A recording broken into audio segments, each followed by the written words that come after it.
ଜୟ ଜଗନ୍ନାଥ ସମସ୍ତଙ୍କୁ। ଚାଲନ୍ତୁ ଆଜି ବୁଲିଯିବା ଗାଁ ମେଳାକୁ। ଆମେ ଚାଲିଲୁ ଗାଁ ମେଳାକୁ, ଆପଣମାନଙ୍କୁ ତ ନେଇକି ଯାଇପାରୁନୁ, ତେଣୁ ଆମ ସହିତ କନେକ୍ଟ କରିକି ରୁହନ୍ତୁ। ଆମେ ଯାହା ଯାହା ବୁଲିଲୁ, ଯାହା କରିଲୁ ଆପଣମାନଙ୍କ ସହିତ ସେୟାର କରୁଛୁ। ଆପଣମାନେ ଦେଖିକି ଏନ୍ଜୟ କରନ୍ତୁ। ଗାଁ ମେଳା ଆସିଲେ ସବୁଠାରୁ ପ୍ରଥମେ କିଏ ଖୁସି ହୁଏ ଜାଣିଛନ୍ତି? ପିଲା, ଯୁବକ, ଝିଅ, ନାଇଁ ଦୋକାନୀ ଆଉ ଝୁଲାବାଲା। ଆଜି ଆମେ ଯାଉଛୁ ସେହି ମେଳାକୁ ଯେଉଁଠି ଟଙ୍କା ଯାଏ କିନ୍ତୁ ମନ ରହିଯାଏ। ମେଳାକୁ ଯିବା ଆଗରୁ ମନ ଖୁସି, ହେଲେ ମେଳାରୁ ଫେରିଲେ ପକେଟ ଦୁଃଖୀ। ଚାଲନ୍ତୁ ଆଜି ବୁଲିଯିବା ଗୁଜରାଟର ଏକ ମେଳାକୁ। ମେଳା ଯିବା ଆଗରୁ ମା କହିବ ଅଧିକ ଟଙ୍କା ନେଇକି ଯିବୁନି, ବାପା କୁହନ୍ତି ଦରକାର ନଥିବା ଜିନିଷ କିଣିବୁନି, ଆଉ ମୁଁ କହେ ସବୁ ମାନିବି। ଆଉ ମେଳା ଗେଟ୍ ଭିତରେ ବାପା ସେଇଟା ନେବି, ମା ଏଇଟା ଗୋଟେ ଖାଲି କିଣିଦେଲ। ସେତେବେଳେ ଭଗବାନ ମଧ୍ୟ ବଞ୍ଚେଇ ପାରିବେନି। ମେଳା ଆସେ ଯାଏ, ହେଲେ ମଜା ସବୁଦିନ ପାଇଁ ରହିଯାଏ। ମେଳା ଭିତରକୁ ଏଣ୍ଟ୍ରି ମାନେ ରଙ୍ଗରଙ୍ଗିଆ ବେଲୁନ ହିଁ ପ୍ରଥମେ ଦେଖିବାକୁ ମିଳିଥାଏ। ଆଉ ଆମ ଝିଅ ପିଲାମାନେ କୋଉଠି ସଜ ମିଳୁଛି ସେଇଆଡେ ଖାଲି ଲକ୍ଷ୍ୟ ଥାଏ। ଆମ ଓଡିଶାରେ ଗେଟ୍ ଏଣ୍ଟ୍ରି ହେଲେ ଫାଷ୍ଟ ଖାଇବା ଦୋକାନ, ଖେଳନା ଦୋକାନ ଏଇ ସବୁ ଦେଖିବାକୁ ମିଳେ, ହେଲେ ଏଠି ଗୁଟକା ଦୋକାନ ଦେଖୁନାହାନ୍ତି। ଚାଲନ୍ତୁ ଏବେ ଯିବା ଟିକେ ଝୁଲଣା ଆଡକୁ। କଣ କଣ ଝୁଲଣା ପଡୁଛି ଦେଖିବା। ସ୍ମଗ ବିସ୍କିଟ ଖାଇ କିଏ କିଏ ମଜା ନେଇଛନ୍ତି ମତେ କହିବେ ତ। ଦଳି ଇଣ୍ଟରେଷ୍ଟିଂ, ପିଲାଙ୍କ ଦଳି, ଏଥିରେ ବେଶୀ ମଜା ଆସେ ଠିକ ନା। ସାପ ଗାଡି ପିଲାଙ୍କ ପାଇଁ, ନୌକା ଦଳି, ଗୋଟେ ନୌକା ଦଳି କିନ୍ତୁ ଦୁଇଟା ରାମ ଦଳି ପଡୁଛି। ମୁଁ ଦଳିର ନାଁ ଜାଣିନି, ଫିର ବି ମତେ ଯାହା ଆସୁଛି ମୁଁ ମାନଙ୍କୁ କହିବାକୁ ଚାହୁଁଛି ସେ ଦଳିର ନାଁ କଣ ମତେ କମେଣ୍ଟ କରିଦେବେ। ଯେତେ ଯେତେ ସନ୍ଧ୍ୟା ହଉଛି ନା ସେତେ ସେତେ ଲୋକ ଭିଡ ହଉଛି। ନଜାରା ବି ବହୁତ ବଢିଆ ଆସୁଛି। ଆଉ ଦେଖନ୍ତୁ କେମିତି କଣ ଏଠିକାର ମେଳା।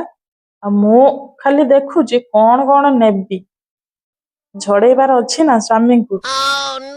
ଫାଷ୍ଟ ଦେଖିନେଲି ଗୋଟେ ଛୁରୀ। ଚାଲନ୍ତୁ ଆଉ ତାପରେ ମୁଁ ଦେଖଉଛି କଣ କଣ ଅଛି। ଗାଁ ମେଳା କେବଳ ଦୋକାନ ନୁହେଁ, ଏଇଟା ହଉଛି ଗାଁର ପରିଚୟ।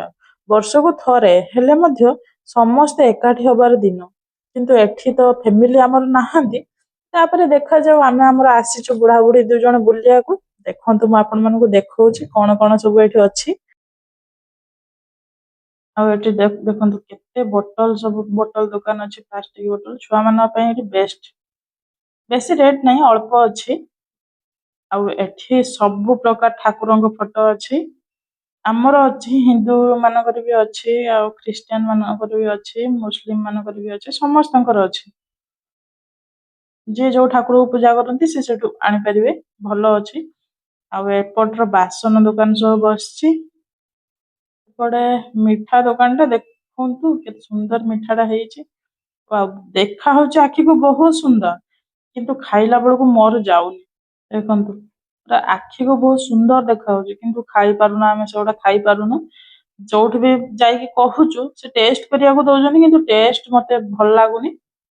ସେଥିପାଇଁ କିଛି ବି ଆମେ ଖାଇପାରୁନୁ, 2 ଜଣ ଯାକ ସେମିତି ହିଁ ବୁଲୁଛୁ। ମେଳାକୁ ଆସିକି ନ ଖାଇଲେ କଣ ମଜା ଆସେ? ମେଳାରେ ଖାଇବାର ହିଁ ମଜା ଥାଏ। ଏଠି ଦେଖନ୍ତୁ ସେଥିରେ ଏତିକି ଘିଅ ଅଛି, ଦେଖିପାରୁଛନ୍ତି ନା। କଣ ସେଟା ଖାଇବ? ଏତିକି ଘିଅରେ ସେ ଜିନିଷଟାକୁ ବନା ହେଇଛି, ମାନେ ସେ ଉପରକୁ ଭାସୁଛି ଘିଅ। ତାକୁ କଣ ଖାଇବ ମଣିଷ? ମୁଁ ଯୋଉ ଜିନିଷ ଖୋଜୁଥିଲି ନା ସେଇ ଜିନିଷ ମତେ ମିଳିଗଲା। ମୁଁ ମୋର କିଣିବାକୁ ବସି ପଡିଲି। ଦେଖନ୍ତୁ ମୁଁ କଣ କଣ କିଣୁଛି ସେଠି, ଆପଣ ମାନେ ଦେଖି ଦିଅନ୍ତୁ। କାଚର ସବୁ ଜିନିଷ। ଏଇ ଜିନିଷଟା ନା ମୁଁ ଯେତେବେଳେ ଅନଲାଇନରେ ଦେଖିଥିଲି, ମତେ ଏଇ ଜିନିଷଟା ଦେଖେଇଥିଲା 6ଟାକୁ ସାୟଦ 550 ଭଳିଆ ଦେଖେଇଥିଲା ସେ ଜିନିଷଟା। ଏଠି ଗୋଟେକୁ ଅଛି 10 ଟଙ୍କା ଲେଖା। ମୁଁ ତାକୁ ଉଠେଇକି ନେଇ ଆସିଛି ମୋ ରେସିପି ଭିଡିଓ ପାଇଁ। କିଛି ଆଇଟମ ମୋର ଦରକାର ଥିଲା, ସେ ସବୁ ନେଇକି ଆସିଛି। ଦେଖନ୍ତୁ ଏତେ କ୍ୟୁଟ କ୍ୟୁଟ ହେଇଛି ନା, ବଢିଆ ଲାଗୁଥିଲା। ଆଉ ସେଥିରୁ ଫାଟି ଯାଇଥିଲା, ସେଥିପାଇଁ ମୁଁ ଏତେ ନିଖେଡିକି ଦେଖୁଛି ତା ଦେହରୁ କୋଉଟା ଫଟା ଅଛି କୋଉଟା ଭଲ ଅଛି, ସେଥିପାଇଁ ନେଇକି ଆସିଲି। ଆଉ କଣ କଣ ମୁଁ ନଉଛି ଆପଣ ମାନେ ଆଗକୁ କଣ୍ଟିନ୍ୟୁ କରନ୍ତୁ, ମୁଁ ଦେଖଉଛି ମୁଁ କଣ କଣ ଆଣିଛି। ଏଇଟା ଏବେ ଟ୍ରେଣ୍ଡିଂ, କାହାକୁ କାହାକୁ ଦରକାର ଅଛି ମତେ କମେଣ୍ଟ କରନ୍ତୁ। ଆଉ ଗୋଟେ ମିଠା ଦୋକାନକୁ ଚାଲନ୍ତୁ, ମୁଁ ଦେଖଉଛି କଣ କଣ ଅଛି। ଦେଖନ୍ତୁ ଏତେ ସୁନ୍ଦର ଦେଖା ହଉଛି ନା, ଯେମିତି ବହୁତ ସାରା ଖାଇଦବ। କିନ୍ତୁ ମତେ ଏତେ କିଛି ଖାସ ଲାଗିଲାନି। ଖାସ ଲାଗିଲାନି ନୁହେଁ, ଭାଇ ଦେଲେ କି ଆମକୁ ଟେଷ୍ଟ କରିବାକୁ, କିନ୍ତୁ ଏତେ ଘିଅ ଲାଗୁଥିଲା ଯେହେତु ମୁଁ ଘିଅ ଖାଏନି ତେଣୁ ମତେ ଭଲ ଲାଗିଲାନି। ସେ ତାଙ୍କ ଟେଷ୍ଟ କଲେ ବାସ୍ ପଳେଇ ଆସିଲା, ତାଙ୍କୁ ବି ଏତେ ଖାସ୍ ଲାଗିଲାନି। ବାସ୍ ଅନଲି ଘିଅ ଘିଅ ହିଁ ଲାଗୁଛି ସେଟା, ଆଉ କିଛି ନାହିଁ। ଆଉ କୌଣସି ନା ମିଠା ଅଛି ନା ମାନେ ବିନା ସୁଗାରରେ ବୋଧେ ମିଠା ବନଉଛନ୍ତି ନା କଣ କେଜାଣି, ମୁଁ ଜାଣିପାରୁନି। ଆପଣ ମାନେ ଜାଣିଥିଲେ ଏଇଠି ଯେତିକି ଓଡିଆ ଲୋକ ରହୁଛନ୍ତି ଦେଖିବେ ଯଦି ମୋ ଭିଡିଓ, ମତେ କମେଣ୍ଟ କରିକି ଜଣେଇବେ ସେ ସବୁ ଜିନିଷ କଣ କେମିତି ଖାଆନ୍ତି ତାକୁ, କୋଉ ୱେର। ଆଉ ଦେଖନ୍ତୁ ଏସବୁ ଜିନିଷ ଏଠି ଆମର ଫ୍ରୁଟସ୍ ଗୁଡାକୁ ସବୁ କାଟିକିନା ବିକ୍ରି କରାହଉଛି। ଦେଖିଦିଅନ୍ତୁ କେତେ ସୁନ୍ଦର। ଚାଲନ୍ତୁ ଟିକେ କାଚ ଦେଖିଦବା ଭଲ ଅଛି କି ନାହିଁ, ନବା ଦେଖିବା। ଏଠି ପୁରା ସିମ୍ପଲ କାଚ ଅଛି, ଯିଏ ତାକୁ ଇଏ ମଡିଫାଇ କରି ଟିକେ ପିନ୍ଧି ପାରିବ ଭଲ।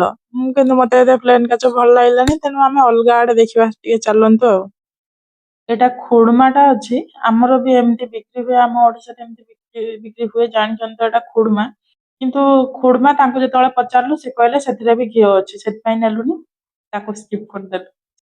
ଟିକେ ପିନ୍ ଧରି ନବା, କଣ କଣ ସବୁ ଅଛି ଦେଖନ୍ତୁ। ମୁଁ ମୋର ପିନ୍ ନଉଛି କାହିଁକିନା ପିନ୍ ମୋ ପାଖରେ ଏବେ ନାହିଁ, ମତେ ଦରକାର ଅଛି, ସେଥିପାଇଁ ଟିକେ ପିନ୍ ଧରି ନବା। ହରେକ ମାଲ ଏଠି 10 ଟଙ୍କା ଅଛି, ସବୁ ଜିନିଷ ଭେରାଇଟି ପ୍ରକାରର ଅଛି, ସବୁ ଜିନିଷ ଅଛି। ଆଉ କିଛି ମୋର ଦରକାର ଥିଲା, ତାକୁ ବି କିଣି ନେଲି। ମୋ ରୁମ ରେ ଯାଇକି ଦେଖେଇବି ମୁଁ ଆଜି କଣ କଣ ସବୁ ମେଳାରୁ ଆଣିଛି। ଏବେ ଆସିଗଲେ ଝିଅଙ୍କ କସ୍ମେଟିକ୍ସ ପାଖକୁ, କାହିଁକିନା ଏଠି ଦୋକାନରେ ବି ବହୁତ ଜିନିଷ ମିଳୁନି, ତ ସେଥିପାଇଁ ମତେ ଏଠି ଟିକେ ଭଲ ଲାଗିଲା, ତ ସେଥିପାଇଁ ମୁଁ ନବାକୁ ଚାଲି ଆସିଲି। ବେଶୀ ନାହିଁ, 100 ଟଙ୍କା ହିଁ ଅଛି ଏଠି, ସବୁ ଆଇଟମ 100 ଅଛି। ଭଲ ଲାଗୁଛି, ଲିପଷ୍ଟିକ ଗୁଡାର କଲର ଭଲ ଲାଗିଲା। आपको नॉर्मल आता है। वो ये टाइम पास करे, आप लोग दिया नहीं है ना, फट गए ना, कोयरा ये लोग ना उसकी क्योंकि ये लोग ने हमारा टेव पे खबर ले लो नीचे रखो ना, नहीं आई है। अच्छा वही कल्ला बोलो ମାନେ ଟ୍ରାଏଲ କରିକି ହିଁ ଦଉଛନ୍ତି। वही कल्ला ଆଉ ଏତେ ଭଲ ସେ ଥିଲେ, ବହୁତ ଭଲ କଥା ହେଲେ। दोनों का है, दोनों का है। हाँ कहीं क्रॉस से लेते हैं यार, इसमें तो मेरा हाथ ही आया। Okay thank you. 50 का 2 हाथ पे लगा के चेक कर सकती हूँ क्या? ଆଉ ଏଠି ନେଲ ପଲିସ ଅଛି, ନେଲ ପଲିସ ଅଛି 50 ଟଙ୍କାରେ 2ଟା ଅଛି। ବାସ୍ ସେଠୁ 2ଟା ଉଠେଇ ନବା ଏବେ ନେଲ ପଲିସ, ତାପରେ ରୁମ କୁ ଯାଇକି ଦେଖେଇବି ମୁଁ କୋଉ ନେଲ ପଲିସ ଟା ଆଣିଲି। ଆପଣ ମାନେ ଏବେ ମେଳା ବୁଲନ୍ତୁ ଆଉ ଦେଖନ୍ତୁ କଣ କଣ ଅଛି। ଆଉ ଏଇଟା ଦେଖୁନାହାନ୍ତି କେତେ ସୁନ୍ଦର ଦେଖା ହଉଛି, ବଢିଆ ଦେଖା ହଉଛି। ଏଇଥିରୁ କଣ ଟିକେ ନବା।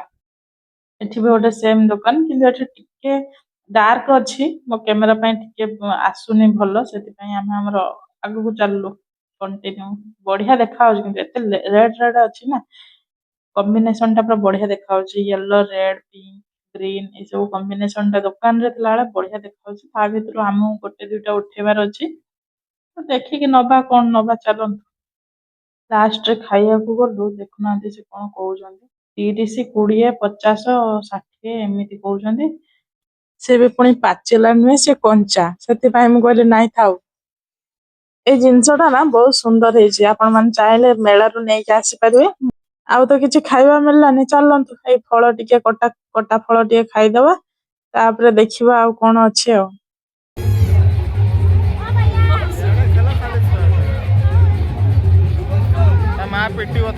ଭାଇନା ଆମର ଟିକେ ଲାଜେଇ ଗଲେ, ଛାଡ ତାଙ୍କୁ ଟିକେ ଇଗ୍ନୋର କର, ଆମେ ଆମର ଚାଲୁନି ଦେଖିବା ମୁଁ କଣ କଣ ଆଣିଛି ସବୁ। ଆଜି କଣ କଣ ଆଣୁଛି ସେଠୁ ଟିକେ ଜୁତା ଦେଖିଦବା କେମିତି କେମିତି ଅଛି ଆଉ। ଲାଷ୍ଟରେ ଆମକୁ ମିଳିଲା ଏଇ ମିଠା ସିଙ୍ଗଡା, ତାକୁ ହିଁ ଖାଇକି ଆଜି ଘରକୁ ପଳେଇବା। ଆଉ ବ୍ରେଡ ଚପ୍ ବୋଧେ ଭଲ ଅଛି, ଦେଖିଦବା କଣ ଅଛି। ଆରେ ବାହ, ଭାଇଙ୍କର ହସ ଟାକୁ ଟିକେ ଦେଖି ଦିଅନ୍ତୁ ହେଲା, ସିଏ ଏତେ ହସି ଦେଲେ, କ୍ୟାମେରା ଟାକୁ ଦେଖିକି ପୁରା ବଢିଆ ହସଟା ଗୋଟେ ଦେଲେ, ଭଲ ଲାଗିଲା ତାଙ୍କ ହସ ଦେଖିକି। ଆଉ ବ୍ରେଡ ଚପ୍ ଆଉ ସେଇ ମିଠା ସିଙ୍ଗଡା ଖାଇକି ଆମେ ଆମର ଘରକୁ ଫେରିଲୁ। ତାପରେ ମୁଁ ଦେଖେଇବି ନେକ୍ସଟ ଭିଡିଓରେ ମୁଁ ମେଳାରୁ କଣ କଣ ସବୁ ନେଇକି ଆସିଛି, ଆଉ କାହାର କେତେ ପ୍ରାଇସ୍ ଅଛି ସବୁ ଦେଖେଇବି ଆପଣ ମାନଙ୍କୁ। ଏବେ ଆମେ ଟିକେ ଖାଇ ଦେଇକି ଚାଲୁ ଘରକୁ। ଶୀତ ଦିନରେ ମେଳା ବୁଲିବାର ମଜା ଗୋଟେ ଅଲଗା ପ୍ରକାରର। ଆମର ବୁଲାବୁଲି ସରିଲା, ଥଣ୍ଡା ବି ପ୍ରବଳ ଲାଗିଲାଣି, ଆମେ ଏବେ ଚାଲିଲୁ ଘରକୁ। ଆଉ ଆପଣ ମାନେ ୱେଟ କରିଥାନ୍ତୁ, ନେକ୍ସଟ ଭିଡିଓରେ ମୁଁ କଣ କଣ ଆଣିଲି ଆପଣ ମାନଙ୍କୁ ଦେଖେଇବି। ସେତେ ପର୍ଯ୍ୟନ୍ତ ରହିଲି।